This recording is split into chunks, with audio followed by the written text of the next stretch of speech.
أعوذ بالله من الشيطان الرجيم بسم الله الرحمن الرحيم الحمد لله رب العالمين الرحمن الرحيم مالك يوم الدين إياك نعبد وإياك نستعين اهدنا الصراط المستقيم صراط الذين أنعمت عليهم غير المغضوب عليهم ولا الضالين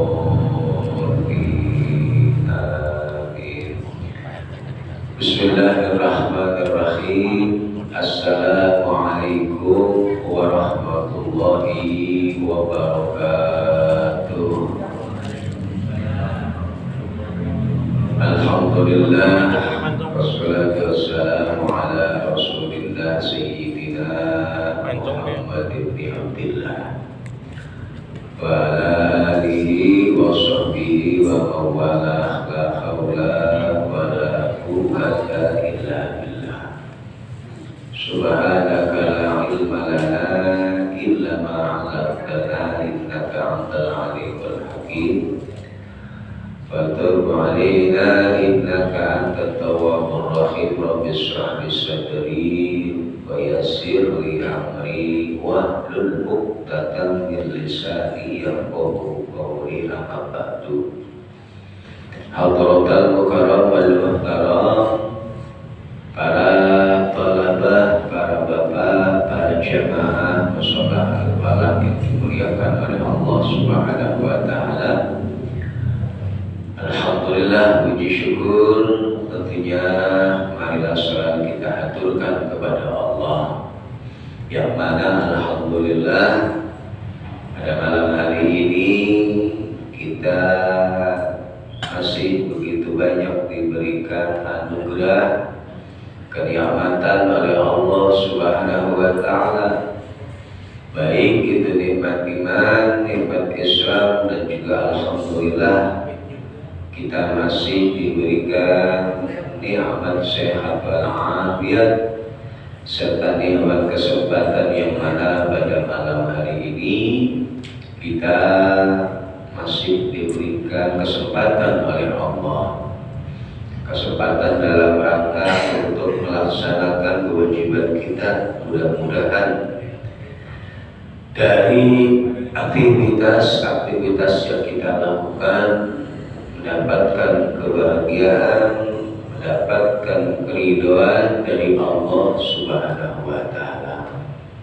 Agar kita semua ini termasuk orang-orang yang mendapat as-sa'adah, keberuntungan di dunia wal akhirah, baik keberuntungan di dunia terlebih keberuntungan di akhirat nanti. Dalam hadisnya Nabi Muhammad SAW mengatakan, min asraris sa'adah salah satu, di antara dari rahasia-rahasia keberuntungan di dunia maupun di akhirat itu ada 3. Yang pertama, idza an'amallah syakara. Ketika dia diberikan kenikmatan oleh Allah Subhanahu wa taala, maka dia akan mensyukuri atas nikmat yang telah diberikannya. Namun kita harus paham apa sih syukur itu. Jadi syukur itu kalau bahasa kitanya artinya adalah berterima kasih. Dan di dalam kita berterima kasih atau bersyukur kepada Allah, ini ada hal-hal yang harus kita penuhi.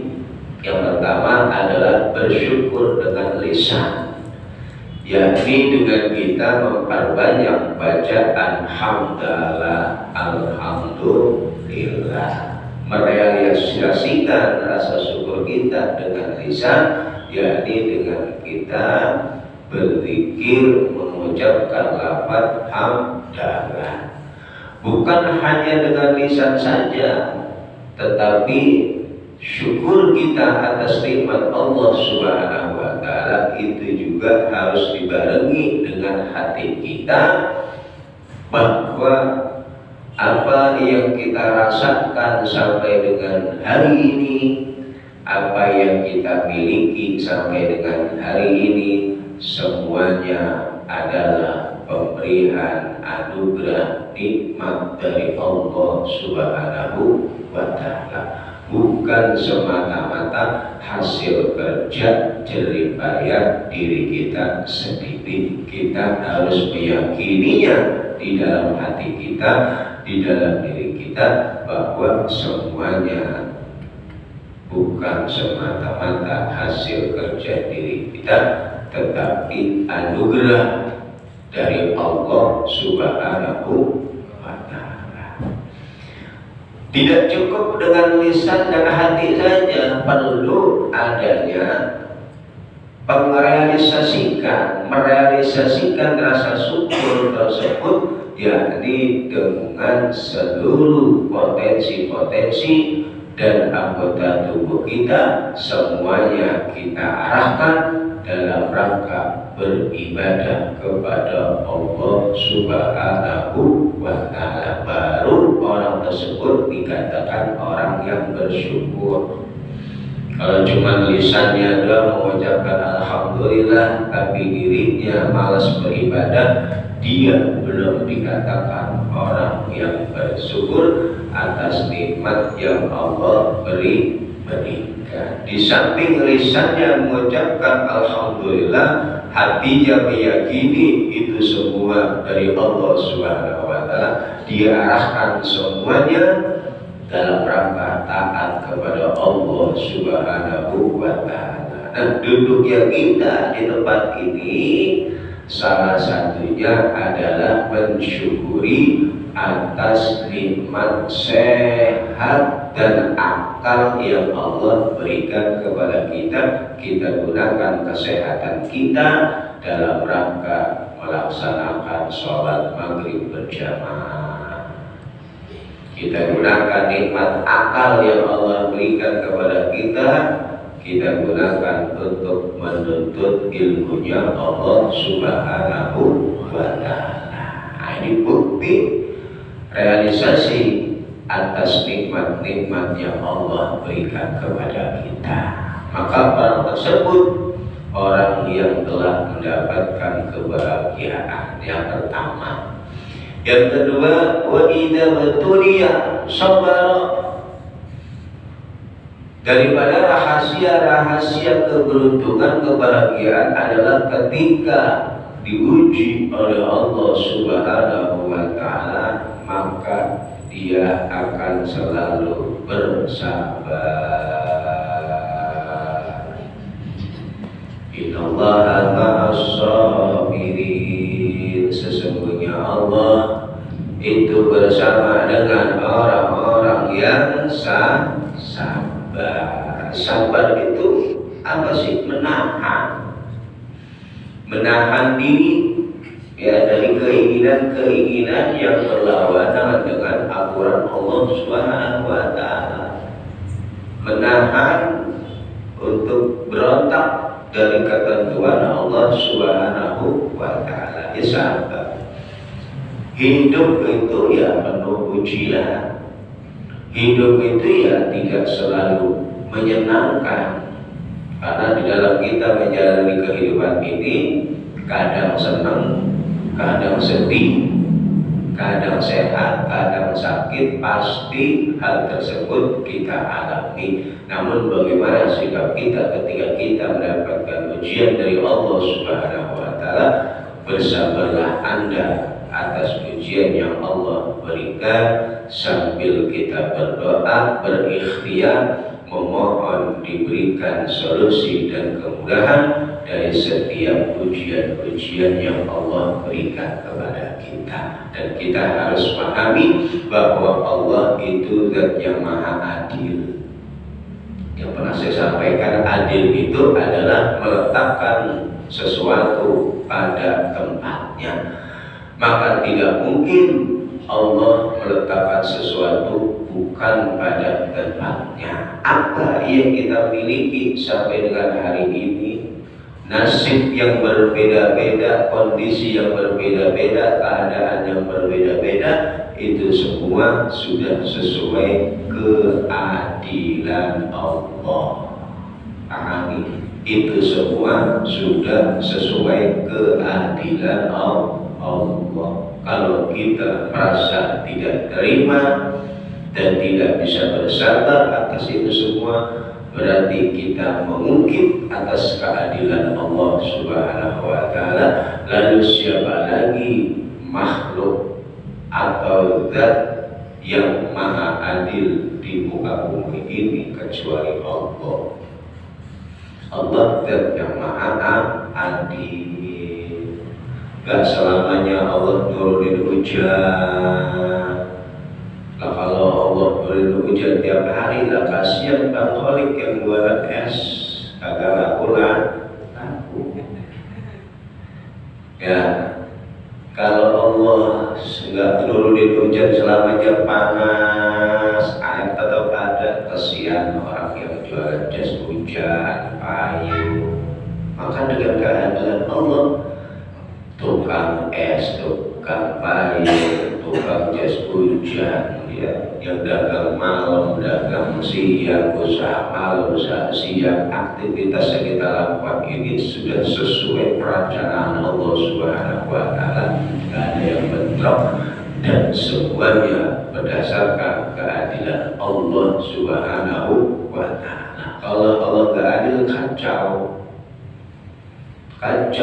Ntar matahari besok gak mau dia keluar, kacau. Kiamat, bumi gak mau berputar, gak bisa goyang kita. Allah tidak adil. Maka sabar, karena apa yang kita miliki, kita rasakan dengan kondisi yang berbeda-beda ini, itu semua berdasarkan keadilan Allah Subhanahu wa Ta'ala. Maka bagaimana caranya? Ya, ridho bil qada, ridho dengan ketentuan Allah Subhanahu wa Ta'ala. Wasta'inu bis sabri was shalah. Minta tolonglah kalian kepada Allah. Yang pertama bis sabri, dengan sabar. Yang kedua dengan sholat, banyak-banyak sholat malam. Kemudian ikhtiar, usaha apa permasalahan kita, minta kepada Allah Subhanahu wa Ta'ala. Insya Allah Allah akan memberikan solusinya. Yang terpenting bagaimana niat dan usaha kita di dalam menjalani itu semua. Pasti nanti ada solusinya, dan gak selamanya kita susah terus. Gak selamanya kita sedih terus. Walaupun gak punya duit, belum tentu lagi sedih. Orang punya duit belum tentu bahagia terus. Mau banyak di rumah sakit, yang duitnya kepokan, lagi gak bahagia, padahal duitnya banyak.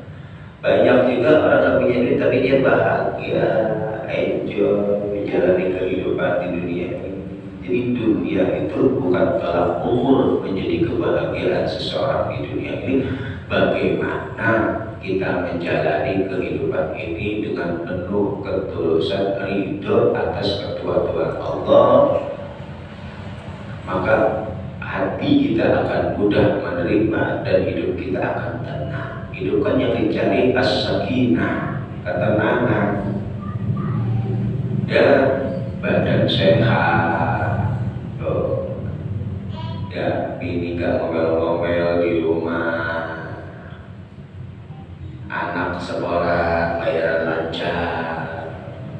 Mau apa lagi enggak? Makan 3 hari cukup.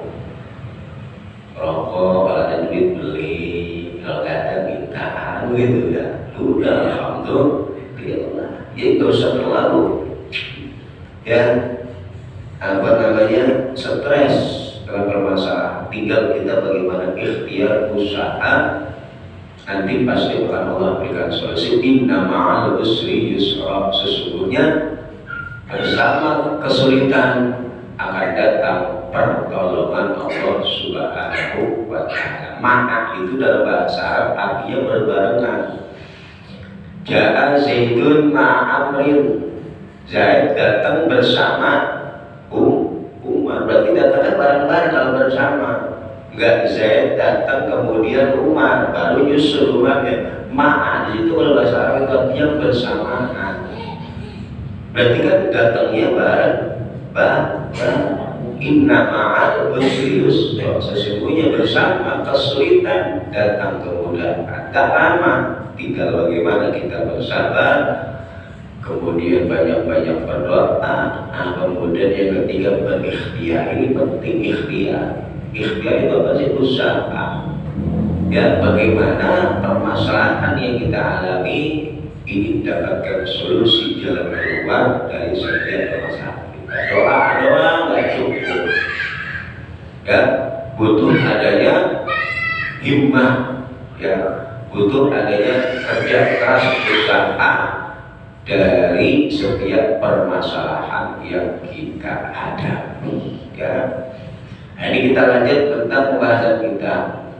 Hadirin jamaah yang dimuliakan oleh Allah Subhanahu wa Ta'ala. Nah, pada pembahasan yang lalu kita masih membahas tentang arkanus sholat, rukun sholat, ya. Bahwa rukun sholat itu ada 14. Yang pertama adalah niat, ya. Niat ini adalah sesuatu hal yang pokok inti di dalam ibadah. Makanya jangan lupa yang namanya selalu membawa niat. Dari setiap aktivitas yang kita lakukan, jangan lupa niatin, nawaitunya. Mau kerja, bismillahirrahmanirrahim, nawaitu niat insun mencari nafkah untuk memenuhi kebutuhan diriku, anak dan istriku, agar tidak mengemis-ngemis dan tidak meminta-minta. Lillahi ta'ala. Anda berangkat mencari uang, mencari rezeki, walau hasilnya sedikit, misalkan Anda bahwa fisabilillah sedang berjihad di jalan Allah Subhanahu wa Ta'ala. Allah gak melihat hasilnya, yang penting niatnya. Niat dalam rangka untuk memenuhi kebutuhan diri saya, ya, keluarga saya, lillahi ta'ala. Anda keluar dari rumah mencari rezeki, apapun itu yang Anda cari, kalau memang caranya halal, seberapapun yang Anda dapatkan, dikit ataupun banyak, Allah berikan keberkahan dari rezeki yang kita miliki. Setiap detiknya dari kerja kita dihitung jihad fisabilillah. Itu ada dalam hadis dari Muhammad SAW. Karena Rasulullah SAW jalisan ma'ashabihi data yaum. Satu waktu Rasulullah SAW sedang duduk-duduk dengan para sahabatnya. Kayak begini nih, lagi duduk-duduk. Tiba-tiba syaban, tiba-tiba mereka para sahabat dan Nabi melihat ada pemuda dikuatin yang memiliki fisik yang kuat lewat di depan Nabi lagi ngaji begitu, lewat. Kemudian tiba-tiba wahai berhadas, maqala, berkata para sahabat, wahai berhadas, celaka ini pemuda. Celaka ini pemuda, Nabi lagi ngaji, Nabi lagi menjelaskan tentang hadis Al-Quran, kok itu pemuda malah nyelonong pergi berangkat kerja. Lagi ngaji begini, tiba-tiba ada pemuda lewat, kok pacul, pengen mancul sawah, bawa alat-alat kerja dengan fisik yang kuat. Kata sahabat, coba andaikan fisik yang kuat yang Allah berikan kepada yang dia gunakan untuk belajar untuk ilmu, niscaya dia orang yang mendapatkan keberuntungan. Apa kata Nabi? Jangan berkata seperti itu. Jangan kau hina dia, jangan kau jelekan dia. Lau sa'ya, andaikan dia berjalan mencari rizki dalam rangka untuk memenuhi kebutuhan hidupnya, kebutuhan keluarganya agar tidak meminta-minta, bahwa fisabilillah, maka orang tersebut dihukumi orang yang sedang berjihad di jalan Allah Subhanahu wa ta'ala. Walau kana sa'yu, apabila berjalannya dia dalam mencari nafkah untuk memenuhi kebutuhan walidaini khafifaini, kedua orang tuanya sudah tua renta, dha'ifaini yang sudah lemah fisiknya, dia belum berkeluarga tapi punya orang tuanya udah tua, udah bisa kerja, dia kerja untuk memenuhi kebutuhan hidup orang tuanya dengan dirinya, bahwa fisabilillah, maka dia adalah orang yang sedang berjihad di jalan Allah Subhanahu wa ta'ala. Tapi wa'inkaran, apabila dia bekerja tapi tujuannya tafakhuran wa takasuran, dia kerja tujuannya cuma buat nombok-nombok harta, berbangga-bangga dengan harta, bahwa fisabili syaitan, maka orang tersebut sedang berjalan di jalan syaitan. Maka kerja kalau diniatin dengan niatan yang baik akan dihukumi seperti orang yang sedang jihad fisabilillah. Apapun pekerjaan kita, profesi kita, yang penting halal, berapapun hasilnya, yang penting ikhtiar, usaha, karena rezeki Allah Subhanahu wa ta'ala telah membagi, mengatur untuk hamba-hambanya yang mau berikhtiar dan berusaha. Nah, itu penting ya, niat itu penting. Apapun diniatkan, jangan sampai tidak niat. Berangkat dari rumah ngaji kemarin, niatnya apa? Lillahi ta'ala, talabul ilm, menuntut ilmu. Anda menuntut ilmu mendapatkan pahala jihad fisabilillah. Jadi semua aktivitas baik kita, apapun itu bentuknya, kalau itu kebaikan, niatin.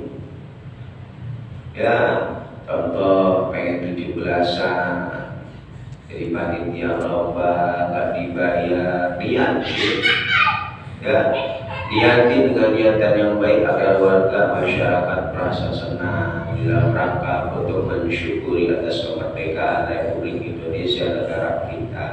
Maka kerja kita, ya, apa yang kita berikan untuk masyarakat dengan tulus ikhlas akan bernilai pahala di mata Allah Subhanahu wa ta'ala. Jadi apa niatin perlu itu, biar kita nggak sia-sia kerja baktinya, nggak sia-sia dapat pahala.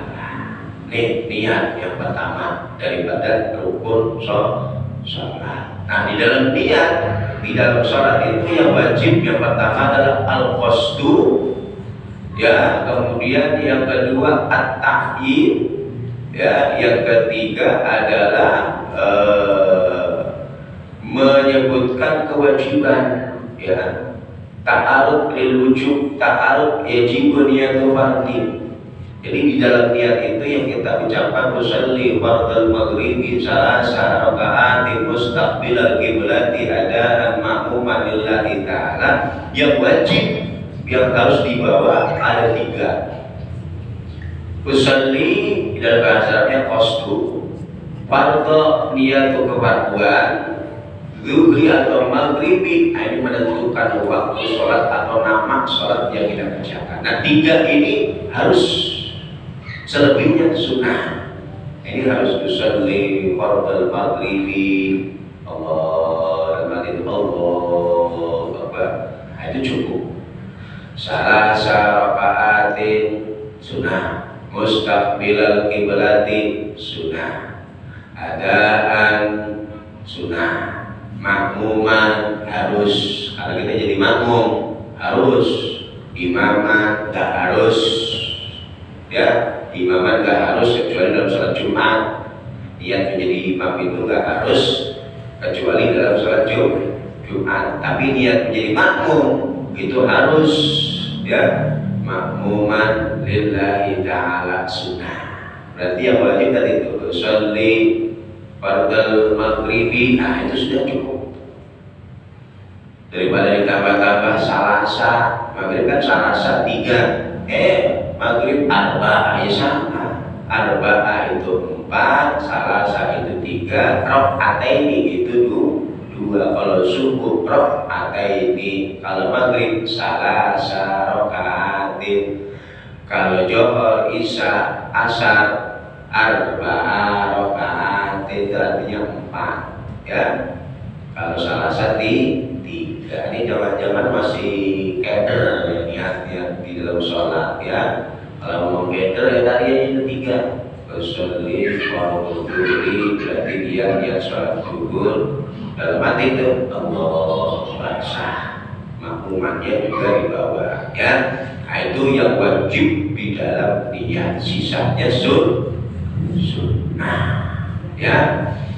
Kemudian yang kedua, wasabiha takbir taharrum bil khabaril muttafaq alaih.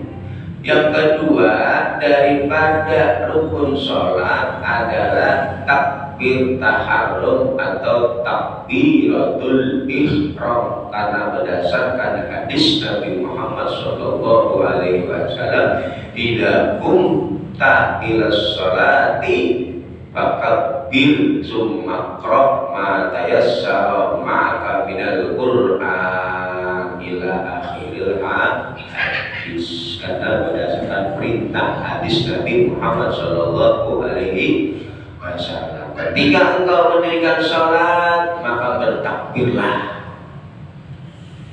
ya, dengan takbiratul ihram. Jadi takbiratul ihram itu hukumnya wajib karena dia merupakan rukun daripada sholat ya.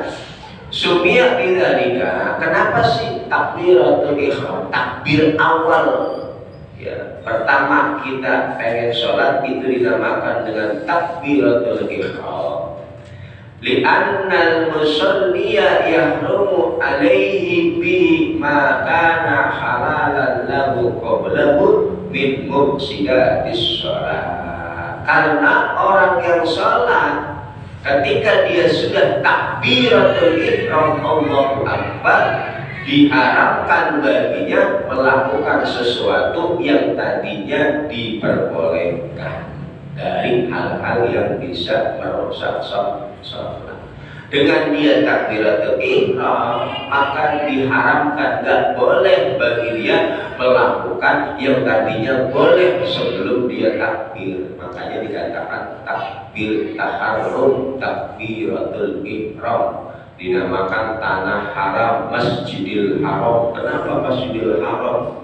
Masjid haram, bukan masjidnya yang haram. Ketika seseorang masuk tanah haram, di situ ada larangan-larangan, dilarang membunuh hewan-hewan yang ada di Masjidil Haram. Dan muslim diharapkan masuk tanah-tanah haram. Ada batasnya itu tanah haram. Ya, ada batasannya. Di tanah haram ini bukan membunuh hewan-hewan di dalam tanah haram gak boleh. Dan muslim masuk tanah haram gak boleh. Sama dinamakan takbiratul ihram. Ya, kenapa? Karena ketika seseorang dia takbiratul ihram di dalam awal sholatnya, diharamkan bagi dia, tidak diperbolehkan melakukan yang tadinya boleh dilakukan. Sebelum takbiratul ihram boleh makan, tapi ketika sudah takbiratul ihram tak boleh makan, batal sholatnya. Sebelum takbir boleh minum, setelah takbir gak boleh minum, batal. Sebelum takbir boleh ngobrol, setelah takbir gak boleh ngomong kecuali bacaan-bacaan di dalam sholat. Itulah dinamakan takbiratul ihram atau takbir taharrum ya. Takbir yang apabila dia melakukan takbir tersebut diharapkan bagi dia melakukan sesuatu yang tadinya boleh dilakukan. Paham ini? Makanya dinamakan dengan takbir takbiratul ihram. Nah, kalau takbir lain itu takbir intiqal. Yang wajib itu, yang rukun itu hanya takbiratul ihram. Tapi kalau takbir yang lain, pengen ruku, takbir Allahu Akbar, bangun dari ruku, sami Allahu liman hamidah, Allahu Akbar, Allahu Akbar. Itu namanya takbir intiqal, dan itu hukumnya sunnah. Takbir perpindahan dari satu gerakan ke gerakan yang lainnya. Wa ju'ila fatihatas shalah liyastahbiru al-musalli maknaha. Dijadikan takbiratul ihram ini sebagai fatihatus shalah, pembuka dari salat kita. Ya, awal di dalam salat itu yang kita lakukan sebagai pembuka adalah takbir sambil angkat tangan. Allahu Akbar. Kenapa takbir itu dijadikan sebagai pembuka di dalam salat? Tujuannya liyastahbiru, agar orang yang sholat bisa menghadirkan makna yang terkandung di dalam lafaz Allahu Akbar di dalam hatinya, menghadirkan Allah, bahwa Allah Maha Besar. Allah, hadirkan Allah di dalam hati. Hadirkan dalam hati kita Allah Subhanahu wa Ta'ala. Allahu Akbar, Allah Maha Besar. Hadirkan. Tujuannya itu biar bisa khusyuk ketika sholat.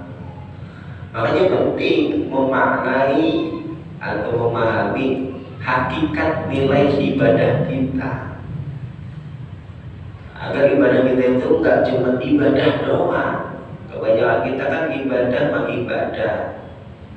tapi pola hidupnya tidak ada perubahan di dalam kehidupannya. Maksiat jalan terus, ibadah marajin, tidak ada dampak efek dari ibadah yang dia lakukan. Kenapa? Karena dia tidak bisa memahami, menghayati